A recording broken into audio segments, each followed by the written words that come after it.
Good morning, everyone. I want to begin this morning as we honor that space that is the Jewish New Year. You know, last week I shared about how September is kind of a new year, right? In the publishing world, they say September is the launch time, and we go back to school and patterns change, right? My pattern change here in Georgia changes a little bit earlier, changes in August. And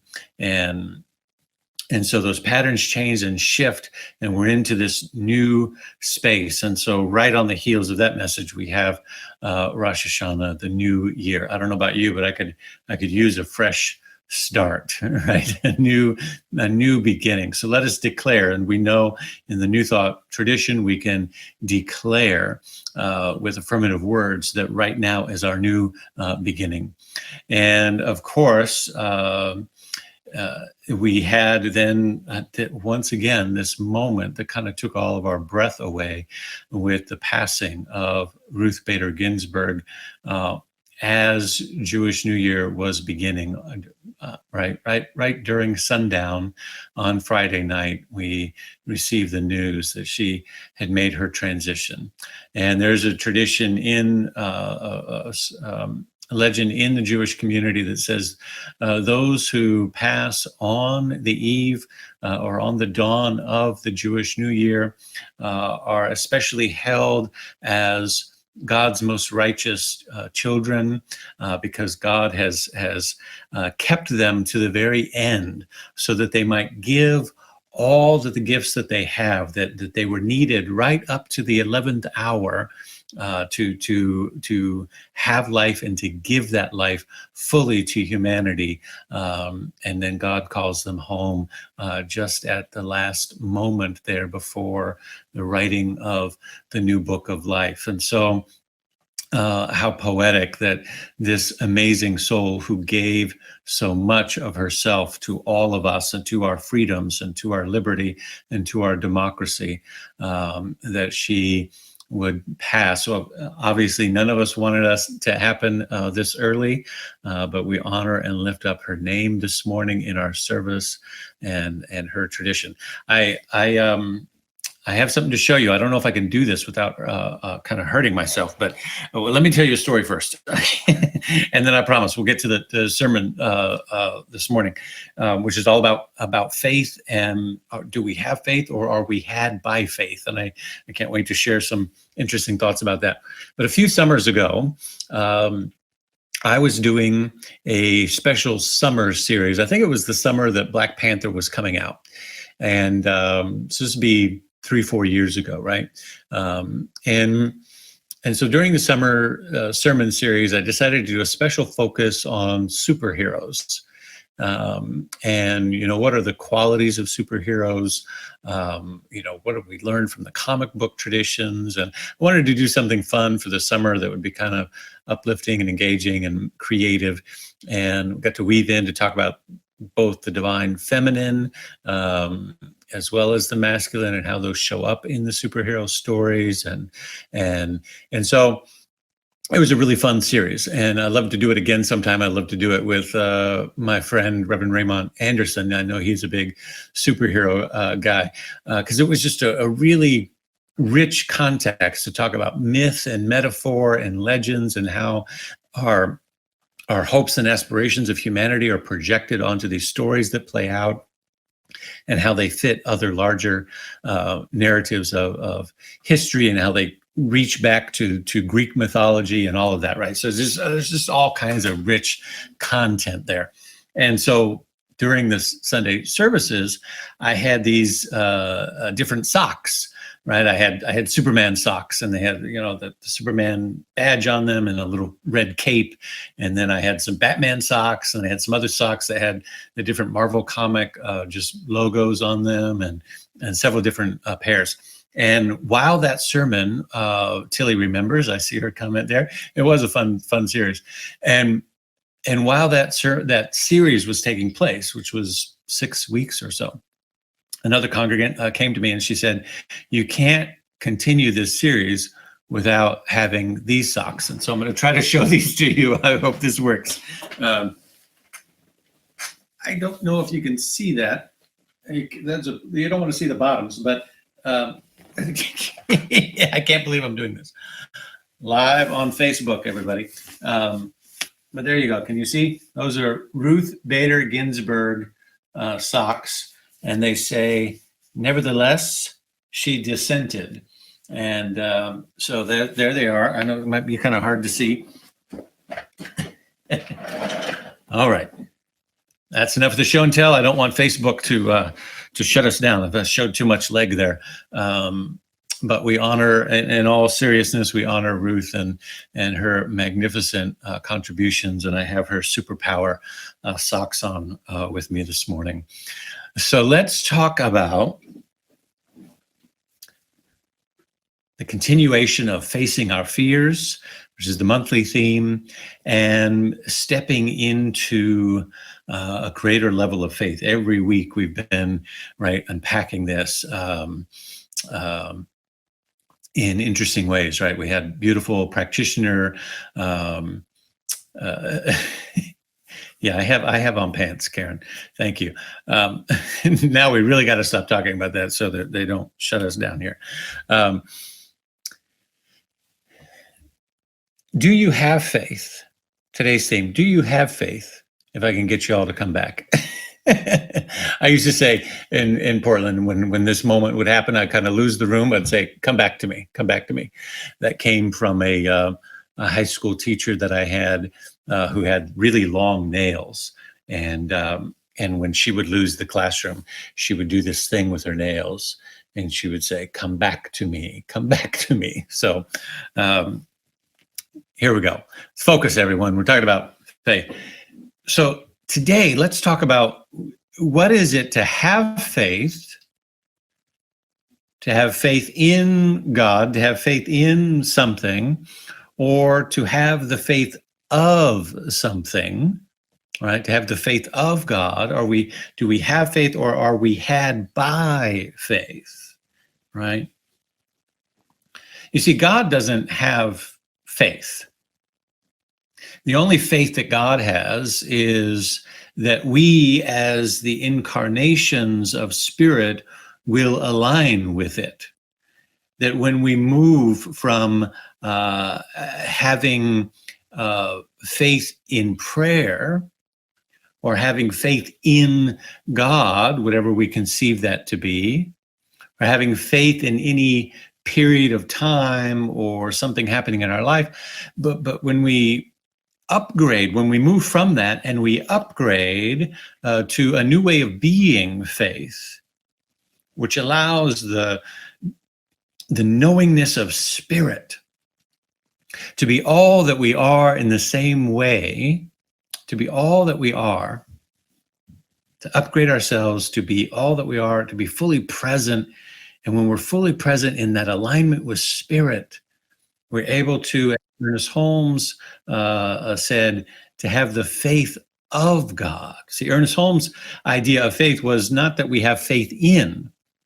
We don't have faith in the Word. We don't have faith in the law. We don't have faith in God, but rather we, in that journey of faith, we move from that. That's where we practice. Faith in is where we practice. But as we practice, then faith of becomes what we're after, right? So I would just want you to contemplate that for a moment. What is the faith of God? God just is, right? The infinite intelligence just is. And the faith of God is not, I hope something will work out, I think it will, or even I know it will. It's rather, it's just, I am, watch this, I am the working out, right? I am the law demonstrated. It's not, I know it's going to work out in my favor, it's all going to be okay. It's rather, I am the working out of divine right order. I am the divine right order in this moment, right? The faith of. And so that's where we want to go, right? But it's the result of practice. It's the result of exercising that muscle, as I was talking about a few weeks ago, that the faith is that muscle that we have to exercise so that we get to that place. In the same way that if a medical doctor, if you've ever been in maybe a large restaurant, and somebody had to call out because somebody was choking or something like that, and somebody says, "Is there a doctor here?" Right, and a doctor would wherever they are, hearing that, would jump out of their seat and go to be of aid. Right? Why? Because that person is a physician. Right?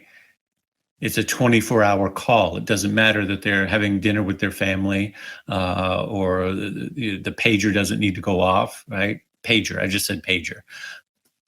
Remember those? But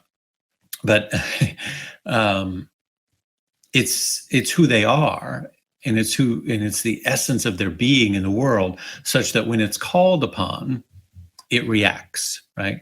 So we are metaphysicians. Right? In New Thought, we practice the art and the science of mind. And we are metaphysicians, meaning we understand, or we claim to understand, how consciousness works, that consciousness is everything. And so our call is also a 24-hour-a-day call. Faith is not something that we turn on or turn off. It isn't even something that we tune into. Right? Ultimately, what we're going for is that faith is the essence of what we are, as the infinite self-knowingness of God, the infinite self-knowingness of God, incarnating as us, as me, as you. And so we simply let faith be what it is as us. That's the journey that we want to go on, right? Faith is not a bargaining tool. It's not something that we use to beg or borrow or manipulate or plead. It's not something we use as a negotiation, right? Oh, you remember those prayers I used to when I was in college, right? We call them the prayers to the porcelain god, right? You say, well, if you just get me out of this moment, I promise I will be faithful. Right? And there are some things in Old Testament scripture that actually, right in the Torah, that sound like that. Right? They're like the begging and pleading. Well, if you just let us off the hook this one time, if you just see us through this particular period, then we promise we'll start behaving and being better. Right? Or if you're parenting a child, you may have had that interaction with your child from time to time. Right? I know you said I was going to get in big trouble and you were going to take the thing away, but please don't take that away. Right? I promise. I'll be better. Right? So faith is not a bargaining chip. It's not something we cash in and say, well, I'll practice more faith if something works out. Right? No. Faith is not superstition. Faith doesn't require ritual or dogma or magic in order to be achieved, right? It's not about, as much as I love the spiritual traditions of all the world's religions, it's not about what incense we light or any of the things attached to it. I enjoy all of those things. My New Thought Center for Spiritual Living congregants who are joining us here will tell you that I love high church, right? What I would call high church, right? During the holy days of the Judaic Christian calendar, Christmas, Easter, special moments, graduations, and things where I can dress up and put on the robe and the hood and the vestments and play the pipe organ and get into all that symbology, not because it brings any other power into the room, because it doesn't, but because it collectively creates a tone that celebrates and honors the significance of whatever it is that we're gathering for, right? It's a symbol, and it's a way in which to kind of elevate our awareness of that which is already so, right? Ernest Holmes says that all that we need in order to have faith is to have a conviction that all is well. And he says, in order to keep that faith, we must not allow anything to enter into our thought which would weaken that conviction. Now, last week I talked about doubt. And when I talked about doubt, I was saying, we should embrace the thought process and journey of our consciouss in a way that if questions, inquiry, the yeah buts and the what ifs come up in our mind, right? That we ought to embrace those things, because as we explore the question, we land at a place of even deeper faith and conviction. Whether it's the conviction of what it is that we wanted to have faith about, or we discover that our ultimate concern is something else. Our ultimate concern is something temporal. Our ultimate concern, therefore, our conviction is placed there. As Tracy Brown started off this sermon series this month with the notion of, right, which cup is it in, fear or faith? We have so much per day, and we can pour it into this cup or that cup. And so when we explore the questions, when we explore the doubts, when we explore the discernment that is happening as part of our conscious unfoldment and journey, then it will bring us to a place of stronger conviction, or an awareness that our faith is really placed in something else. And then that becomes a prescription for the work that we have to do. How do I get my faith from there to where I want it to be, you see? So this idea that we should not have any other thought that would weaken our conviction doesn't mean don't doubt. It doesn't mean don't question it.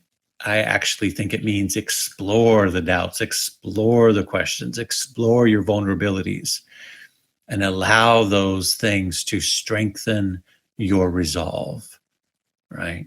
Because what you'll discover is, why would I believe in a God who would cause me to not fulfill my destiny? Why would I believe in a God that would cause me to lack in anything, in resources and time and money and in relationship? And, if I'm doubting that's going to happen for me, what is it going on for me that would cause me to doubt that my highest good is always at hand?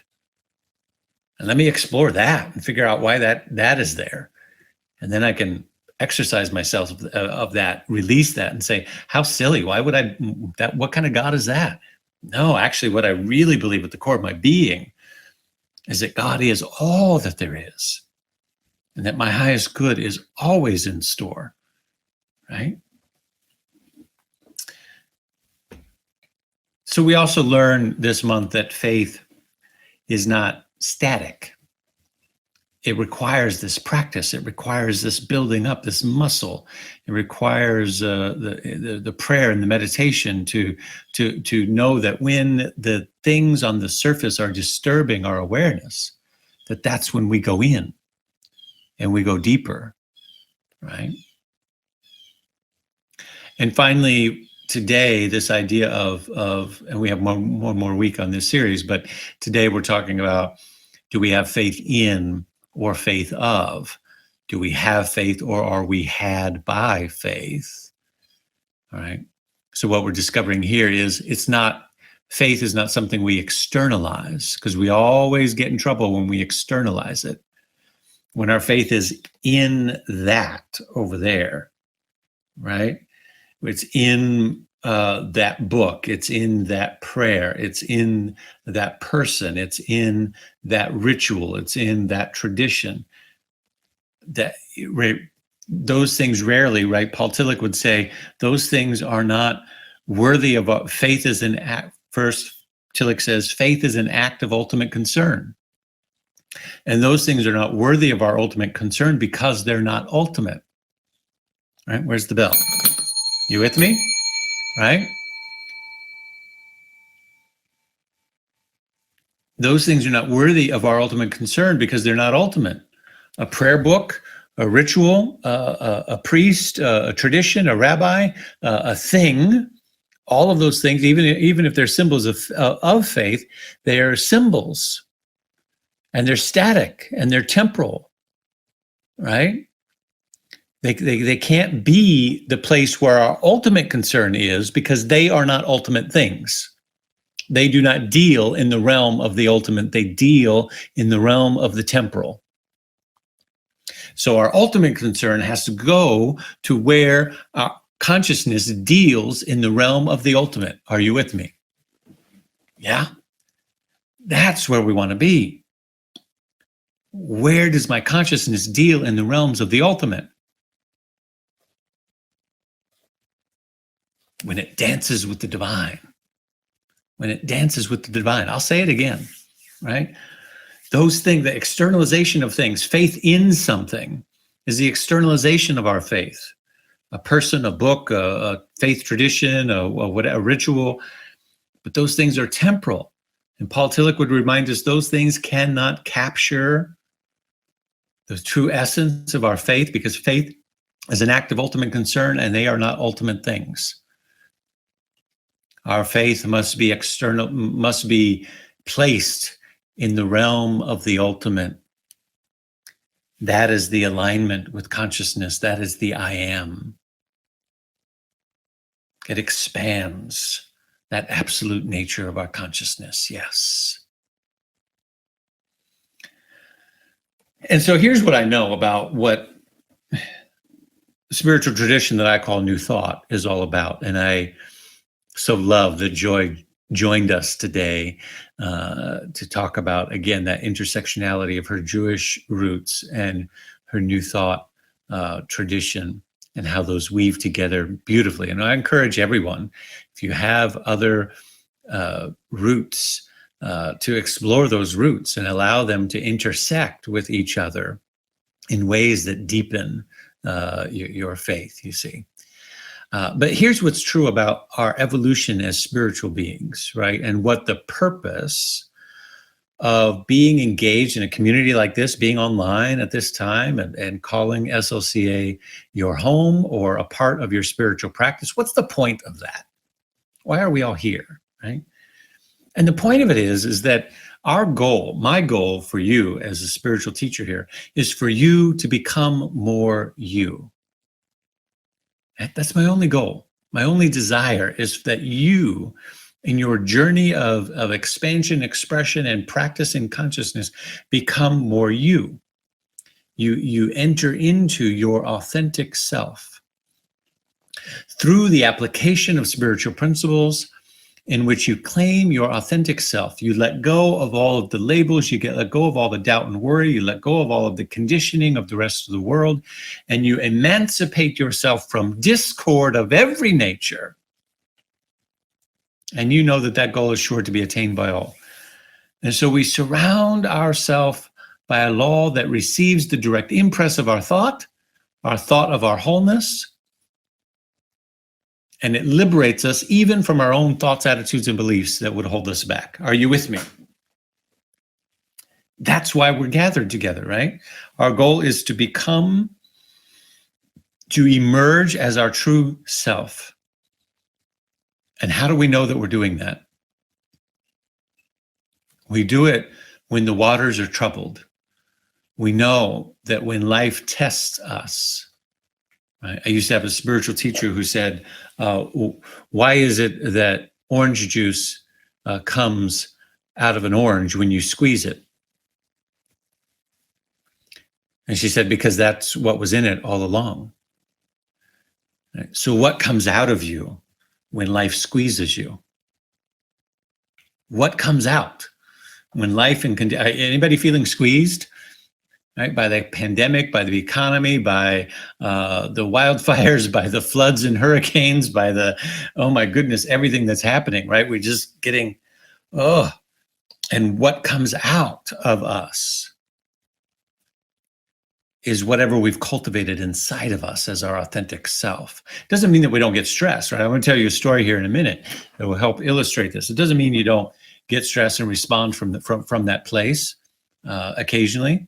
But somehow there's a surrender into our ultimate self. There's a story in the book of Matthew. And the context for this story is that just before this particular story happens, Jesus had fed the 5,000. Now, I'm not going to go over that story in detail, but I want to just kind of frame it up a little bit. That story gets presented as the end of a long journey of Jesus moving about and is teaching, and crowds are following him, right? And there's a repeated pattern in this section of the tellings of Jesus's life in Matthew, in which Matthew says, Jesus goes to the house, he goes to this other land, he goes to this place, he goes, and crowds follow him. And then he says, and Jesus then goes up into the hills, or goes to a secluded place to pray. And then the crowds follow him, and then he teaches in parables. And then he changes locations again, and the crowds still follow him. So this is happening over and over and over again, right? And so finally he gets in a boat. Jesus gets in a boat, and he goes to this, it says, secluded place. And the crowds follow him. Now, they obviously didn't follow on boat. They followed on land, so it must have been a place where it was secluded. The quickest route was by boat, but they came around and found where he was, and suddenly there are, in this secluded wilderness place, it says upwards of 5,000 people. And you know the story from there, right? Jesus, the disciples come to him at night after a long day of teaching, and they say, now these people are hungry. We can't just send them away. There's no food out here. What should we do? And he feeds them through the miracle of that. And that's a good sermon for another day as to what unfolds in that moment. But after that happens,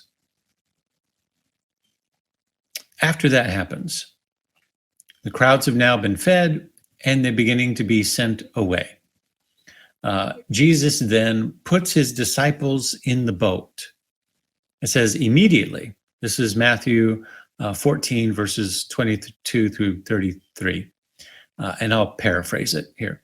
But it says, immediately Jesus made his disciples, the immediately is after the people have been fed. Immediately Jesus made his disciples get into the boat and go before him to the other side, while he sends the multitudes away. And when he had sent the multitudes away, he went up into the mountain by himself to pray. That's a pattern that we see over and over again in these several chapters of stories of his teaching. And now when evening came, he was alone. But the boat was now in the middle of the sea, tossed by the waves, for the wind was contrary. Now in the fourth watch of the night, Jesus went to the disciples walking on the sea. And when the disciples saw him walking on the sea, they were troubled. And they said, it's a ghost, for they cried out in fear. But immediately Jesus spoke, saying, be of good cheer, for it is I, do not be afraid. And Peter answers him and says, Lord, if it is you, command me to come out onto the water. And Jesus says, come. And Peter comes down out of the boat, and he walks on water and goes to Jesus. But when he saw that the wind was boisterous, he was afraid, and he began to sink and cried out, Lord, save me. And immediately Jesus stretches out his hands and caught him and said, O ye of little faith, why did you doubt? When they got into the boat, the winds ceased, and those who were in the boat came and worshiped him, saying, truly you are the Son of God. So a few things about this, right? The significance of this story is that as Jesus sends them away, right, he then goes into the hills to pray. He then sees that his disciples are troubled. They're in the wind is contrary, right, which is to say that they are out trying to get back to the mainland, and the waves are buffeting up against, right? One might think in today's symbolic terms that they were just trying to have a nice boat ride to get to the other side, and there was a boat political rally out on the waters swirling around him, right? The winds are contrary. Anybody know what I'm saying? Right? And so Jesus goes out to them and appears before them, and they're afraid. But here's the thing. Here, the significance of this story is this. Peter says, if it is you, command me to come to you out on the water. Command me to come to you out on the water. Now, here's what you'll notice in the next line. The scripture doesn't go into, Jesus doesn't say, what do you mean if it is me? Don't you recognize me? What's wrong with you? Right? Of course it's me. Right? Or Jesus doesn't say, don't be silly. Right? I'm the divine one here. I'm out on the water. There's a reason you're in the boat, fool. Right? Jesus doesn't say that. What he says is, come. And what does Peter do? Peter gets up and gets out of the boat. Now, it says that they see Jesus far off, right? He's not right next to the boat. It's not the boat and then Jesus, right? He's not standing right next to the boat. He's standing, there's some water between them and where Jesus is. And it says that Peter gets up out of the boat, gets on the water, and goes towards Jesus. It's not like Peter just gets out there and is up for a second and then starts to sink. Right? If that's what you think the story looks like in your mind, you've missed it. Peter walks on the water toward Jesus. Jesus is out a ways. And when he does begin to sink, he's close enough that Jesus is able to reach out and pull him up. So he's gone a good distance, right? Can you imagine? Can you imagine for a moment being Peter, right? Like, Jesus, if it is you, command me to come out onto the water, right? And Jesus says, bring it, Pete. Bring it. Pete's like, all right, here we go. Hikes up his little tunic thing, brushes off his Birkenstocks, and gets down out there, and he is walking on the water. You know, there had to be a moment where he was looking back at the disciples like, How about this? How about them apples? Hang on, let me get my let me get a selfie while I'm out here, right? Let me get my TikTok video loop going, right? And then when he notices that the winds are boisterous, he begins to sink.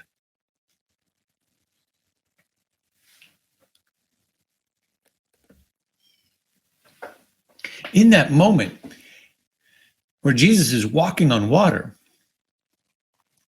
or Peter, sorry, when Peter's walking on the water, the fact that Jesus is walking on water is not a significant thing here, right? Jesus decides consciousness, he can bilocate, he's going to go out and appear before them, not a big deal, right? The significance of the story is Peter goes out on the water because Peter doesn't have faith in God or in Jesus, right? Watch this. Peter has the faith of God. He says, if this moment is what this is, then command me. Let it come out of me. Let me be the demonstration. Let me be the living proof. Let me just be it, right? Not have faith in somebody else, but let me be the living demonstration of the law of God, because I am the law of God. I am the place where God shows up. And he's out there. He's on the water and he's strutting towards Jesus, right? Like, I got this, boo, right? Me and you, Jesus, right? Pulls up his Instagram account and he's like, hey, what up, everybody? His disciple Pete on the big sea, taking a stroll. Peace out, y'all.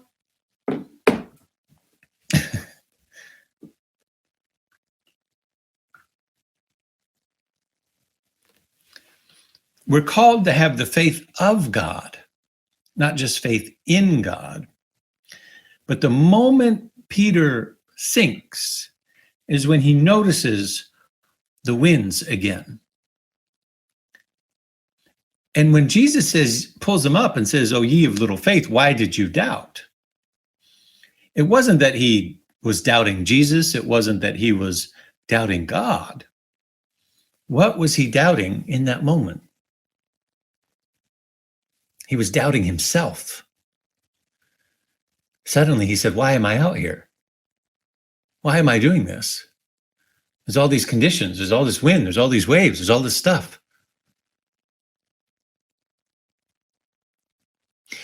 Our challenges in the world rise up, not to fluster us, right? Not to have you respond out of fear and worry and doubt. Challenges rise up in our life and in the world to draw us out into our whole authentic self and to impress it upon the law of God. Peter says, "Draw me out. Let me be an impression upon the law of mind. If this is what it is, draw me out." And it's only when he doubts himself and he gets worried about the conditions again that he begins to sink. So all of this is to say, and we'll wrap this up here. All of this to say, it's not that we don't look at the world, we don't look at the fires and the hurricanes and the pandemic and the political stuff going on and concern over all of those things. It's not that we don't see those things and have concern, right? The disciples are worried, right? They're in the boat and they're worried.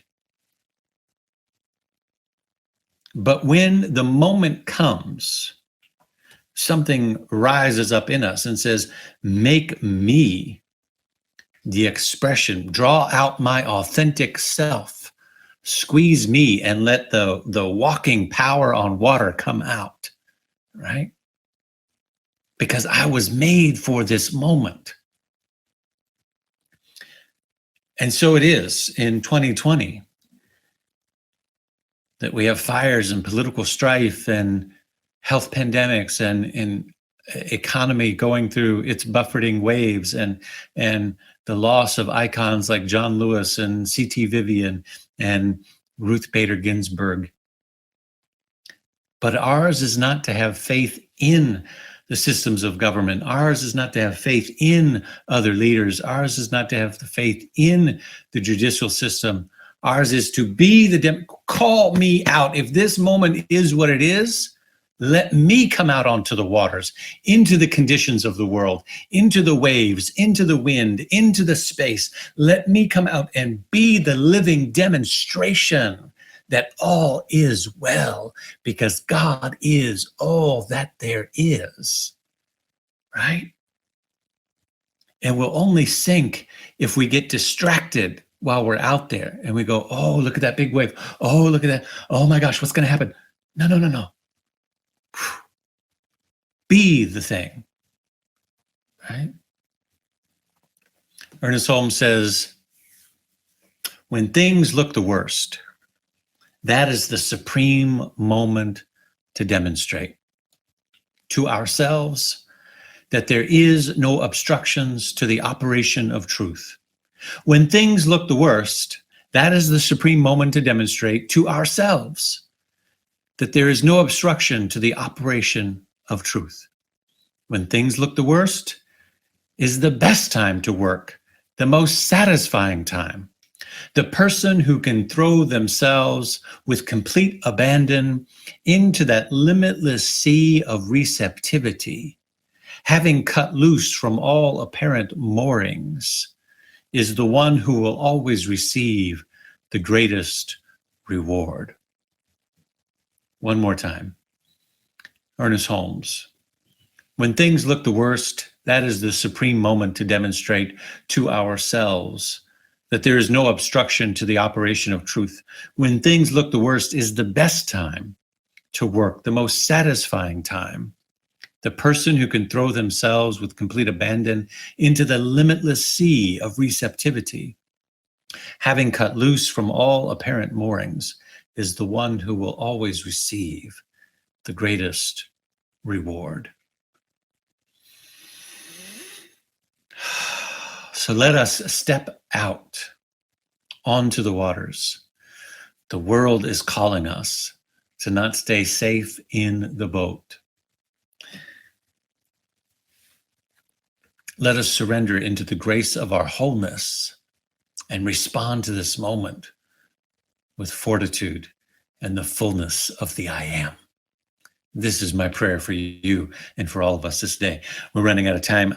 I will tell you more about what the conversation must have been like when they got to the shore, right? Because Peter must have got to been looking at the guys around the campfire like, did you see me? Did you see me out there? Did you catch that? Did you see?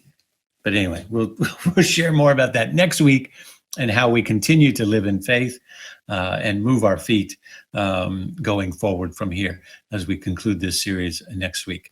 Thank you all, my beloveds. I love you. I look forward to seeing many of you tomorrow night at our Shaping Peace Together event. I'll share you more about that in just a moment. But right now, we just want to give thanks for this day and to step into the law of circulation, into the law of divine flow and energy. We have created something together here by coming together and being together online. We've created a virtual community that has expanded time zones and the country, and we have created an environment that now infuses our consciousness with faith and hope and courage and fullness and wholeness. And so now is ours to be in appreciation for the divine flow that is flowing through us individually and collectively as a spiritual community. So let's hold those gifts. If you have already contributed online, if you have given monthly your donation, we are so grateful. We invite you to just send a little heart up as affirmation of your contribution to our center already. And we have this live stream participant who says this: thank you for speaking my language and my language, thought, and validating my experience. Yeah, so we try to create something here that speaks our language and validates our experience and gives us some hope and courage and spiritual tools to hold on to. This is the difference that our gifts are making.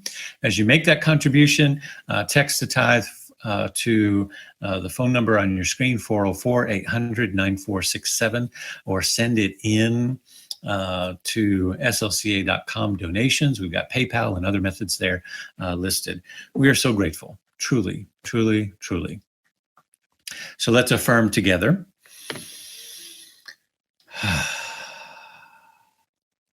I live in a universe of abundance. As I freely and joyfully give, I join in the divine flow. And all that I share with life returns to me multiplied abundantly. And so it is. And so it is. Thank you all.